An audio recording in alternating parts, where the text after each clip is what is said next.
فارسی کا ایک مصرع ہے کہ قدر گوہر شاہ دانت یا بدانت گوہری، ہیرے جواہرات کی قدر و قیمت یا بادشاہوں کو معلوم ہوتی ہے جو ان میں کھیلتے ہیں، اور یا یہ کہ جوہری کو جو ان کا کاروبار کرتا ہے، جانتا ہے، پہچان ہے، پرکھتا ہے۔ عام آدمی کو کیا پتا، اس کے ہاتھ پہ اگر کوئی آپ ہیرا رکھ دیں وہ سمجھے شاید کو کوئی کانچ کا ٹکڑا ہے، اسے اس کے اندر کوئی فرق محسوس نہیں ہوگا۔ قدر گوہر شاہ دانت یا بدانت گوہری، کہ ہیرے جواہرات جو ہیں ان کی قدر و قیمت کا اندازہ یا بادشاہوں کو ہوتا ہے یا جوہری کو ہوتا ہے۔ تو قرآن مجید کا عظمت کا صحیح ادراک یا اللہ کو ہے یا محمد الرسول اللہ کو ہے صلی اللہ علیہ وسلم۔ باقی جو کچھ دنیا دیکھتی ہے وہ تو وہ ظاہر کا ایک پہلو ہے، وہ تاریخی حقائق ہیں جو میں نے آپ کے سامنے رکھے۔ باقی قرآن مجید کی عظمت کا کوئی صحیح ادراک ہو سکتا ہے یا وہ اللہ تعالیٰ کی زبانی اور یا ہوگا محمد الرسول اللہ صلی اللہ علیہ وسلم کے فرامین کی روح سے۔ دیکھیے قرآن مجید کی عظمت یہ کلام ہے، اس کی کلام کی عظمت کا پہلا پہلو ہے متکلم کی عظمت کے اعتبار سے۔ عربی میں کہا جاتا ہے کہ کلام الملوک ملوک الکلام ہے، بادشاہوں کا کلام کلاموں کا بادشاہ ہوتا ہے۔ بادشاہ جب گفتگو کرے گا معلوم ہوگا شاہانہ انداز ہے، ایک کوئی بھکاری گفتگو کرے گا یا کوئی کجرا گفتگو کرے گا، سبزی فروش کرے گا، کوئی مچھلی فروش کرے گا، ہر ایک کا پتہ چل جائے گا کہ کون بولا، وہ جس کو کہتے ہیں کہ تانت بازی راگ پایا۔ دو جملے کوئی شخص بولے گا پتہ چل جائے گا کتنے پانی میں ہے، اس کے علم کا، فضل کا، تہذیب کا، تمدن کا کیا معیار ہے۔ اس لیے کہ کلام جو ہے در حقیقت متکلم کی پوری شخصیت کی عکاسی کرتا ہے، اس کا مقام کیا ہے، اس کا مرتبہ کیا ہے، اس کے ذہن کی بلندی کیا ہے، اس کے فکر کی گہرائی کیا ہے، اس کے افق ذہنی کی وسعت کیا ہے، اس سب کا اندازہ ہوگا کلام سے۔ تو اب یہ کلام ہے اللہ کا۔ معلوم ہوا کہ اللہ کی صفات کا ایک کامل عکس قرآن مجید میں موجود ہے۔ یہ بات سمجھیے، اس کو قرآن نے کس طرح بیان کیا؟ یہ وہ لطیف حقائق ہیں جن کے لیے قرآن مجید تمثیل کا پیرایا اختیار کرتا ہے۔ اب سورہ حشر کی تمثیل کیا ہے؟ لَوْ أَنزَلْنَا هَذَا الْقُرْآنَ عَلَى جَبَلٍ، اگر ہم نے اس قرآن کو کسی پہاڑ پر اتار دیا ہوتا، لَرَأَيْتَهُ خَاشِعًا مُتَصَدِّعًا مِنْ خَشْيَةِ اللَّهِ، تم دیکھتے اس پہاڑ کو کہ اللہ کی خشیت سے دب جاتا اور پھٹ جاتا۔ وَتِلْكَ الْأَمْثَالُ نَضْرِبُهَا لِلنَّاسِ لَعَلَّهُمْ يَتَفَكَّرُونَ، اور یہ مثالیں ہیں جو ہم لوگوں کے لیے بیان کرتے ہیں تاکہ وہ تفکر سے کام لیں، غور و فکر کریں۔ اگر میں اور آپ قرآن کی عظمت سے واقف نہیں ہوں گے، اس بات کو نوٹ کر لیجئے، تو میں اور آپ اپنا وقت کیسے صرف کریں گے اس کے لیے؟ انسان کا ایٹیٹیوڈ بڑا یوٹیلیٹیرین ہے، آج کے انسان کا خاص طور پر۔ وہ کسی ایسے ہی کام کے لیے وقت لگائے گا جس میں اس کے لیے فائدہ ہو، اور اس فائدے کی چیز اگر نہیں ہے تو اس کی طرف متوجہ نہیں ہوگا۔ اگر قرآن مجید کی عظمت کا ہمیں ادراک ہو جائے تو ہم اپنا پورا وقت اس کے لیے وقف کر دیں گے، اس کو سمجھیں گے، اس کی گہرائیوں میں غوطہ زنی کریں گے۔ جیسے اقبال نے کہا کہ قرآن میں ہو غوطہ زن اے مرد مسلمان، لیکن اگر یہ کہ اس کی عظمت کا ادراک نہ ہوا تو بس یہ کہ کبھی اتفاق ہو گیا کہ کھول لیا اور اس کو پڑھ لیا، پڑھ بھی لیا بغیر سمجھے، اور اس کا ثواب کسی اور کو پہنچا دیا۔ وہ آج حصول ثواب بھی نہیں رہا، ایصال ثواب ہی رہ گیا ہے۔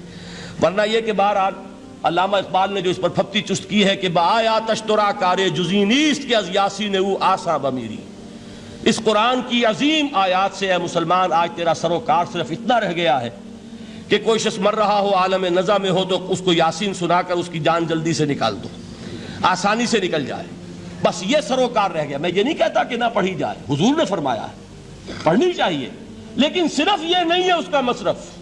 یہ تو انسانی زندگی کی رہنما کتاب بن کر نازل ہوئی ہے، اس کے اوپر اس اعتبار سے توجہ تم نہیں کر رہے ہو، بلکہ تمہاری اس کے ساتھ جو ہے دلچسپی صرف کتنی رہ گئی ہے۔ تو پہلی بات یہ کہ یہ سمجھیے کہ قرآن نے یہ تمثیل اختیار کی اپنے عظمت کے بیان کے لیے۔ اگر ہم نے اس قرآن کو پہاڑ پر اتار دیا ہوتا تو تم دیکھتے کہ وہ پھٹ جاتا اور دب جاتا۔ اب اس کو سمجھیے، القرآن یفسر بعضہ بعضا، قرآن کا ایک حصہ دوسرے حصے کی تفسیر کرتا ہے۔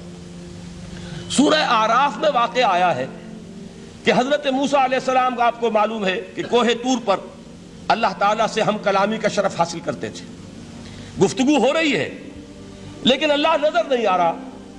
اب اس کو اپنے اوپر طاری کیجئے کہ صاف سامنے آتے بھی نہیں، صاف چھپتے بھی نہیں۔ یہ جو صورتحال تھی کہ اگر کسی کی آپ آواز سن رہے ہیں، کلام سن رہے ہیں، سامنے نہیں آ رہا، تو آپ کے دل میں خواہش پیدا ہوگی کہ ذرا سا یہ پردہ بھی اٹھا دیا جائے، مجھے دیدار بھی حاصل ہو جائے۔ لہذا سورہ اعراف میں ہے جب کئی بار یہ شرف ہم کلامی حاصل ہوا اللہ سے، تو حضرت موسیٰ علیہ السلام نے بڑی ہمت سے کام لیا، بڑی جرت کی اور درخواست کر دی، رب ارینی انظر الیک، یہ جو پردہ بیچ میں حائل کیا ہوا ہے پروردگار، تو میرا شوق دیکھ، میرا اشتیاق دیکھ، تو مجھے ذرا دیدار بھی عطا ہو جائے۔ اس پر کیا بات کہی گئی؟ لن ترانی، موسیٰ تم مجھے ہرگز نہیں دیکھ سکتے، تم اس جسد ظاہری کے ساتھ، اس جسد مادی کے ساتھ، ان عنصری آنکھوں سے میرا دیدار نہیں کر سکتے۔ ولیکن انظر الی الجبل، دیکھو ہم تمہیں ایک مثال دیے دیتے ہیں، ذرا اس پہاڑ کی طرف دیکھو، ہم اپنی ایک تجلی اس پر ڈالیں گے، فَإِنِ اسْتَقَرَّ مَكَانَهُ فَسَوْفَ تَرَانِي، اگر وہ پہاڑ ہماری تجلی کو جھیل جائے، تحمل کر لے، تو تم بھی سوچنا کہ شاید ہمیں دیکھ سکو۔ اس کے بعد ہوا کیا؟ فَلَمَّا تَجَلَّى رَبُّهُ لِلْجَبَلِ جَعَلَهُ دَكًّا وَخَرَّ مُوسَىٰ صَعِقًا، جب اللہ تعالیٰ نے پہاڑ پر اپنی ایک تجلی ڈالی تو وہ پہاڑ جو ہے پھٹ گیا، اور موسیٰ، اب دیکھیے براہ راست تجلی موسیٰ پر نہیں ہے، یہ انڈائریکٹ مشاہدہ ہے تجلی ربانی کا، کہ جو پہاڑ پر ہوئی ہے، اور پہاڑ کی جو کیفیت ہوئی ہے اس کے مشاہدے سے حضرت موسیٰ بے ہوش ہو کر گر گئے۔ وَصَعِقَ مُوسَىٰ خَرَّ مُوسَىٰ صَعِقًا، یہ ہے وہ مثال جو یہاں دی ہے قرآن کے لیے۔ لَوْ أَنزَلْنَا هَذَا الْقُرْآنَ عَلَىٰ جَبَلٍ لَرَأَيْتَهُ خَاشِعًا مُتَصَدِّعًا مِّنْ خَشْيَةِ اللَّهِ، نتیجہ کیا نکلا؟ انفر کیجئے، استدلال، استنتاج، نتیجہ یہ نکلا کہ جو تاثیر تجلی ذات ربانی کی ہے وہی تاثیر کلام ربانی کی ہے، صرف یہ ہے کہ ہمیں اس کا شعور نہیں، ہمیں اس کا ادراک نہیں۔ یہ بالکل ذات کی تجلی کی جو تاثیر تھی وہی قرآن خود بیان کر رہا ہے کہ اس کلام ربانی کی بھی۔ اس کو بھی علامہ اقبال نے خوب کہا ہے، فاش گویم آنچ در دل مزمرست، صاف کہہ دیتا ہوں جو کچھ میرے دل میں ہے، این کتابیں نیست چیزیں دیگرست، اسے کتاب نہ سمجھ بیٹھنا قرآن کو، یہ کتاب نہیں ہے، کچھ اور ہے۔ کچھ اور کیا ہے؟ مثل حق پنہاؤ ہم پیداستو، زندہ پائندہ گویاستو، یہ تو جیسے اللہ تعالیٰ کی ذات ہے، مثل حق، ذات حق سبحانہ و تعالیٰ کی طرح یہ زندہ ہے، پائندہ ہے، مثل حق پائندہ گویاستو، یہ جو ہے زندہ ہے، یہ متکلم ہے، کلام نہیں ہے۔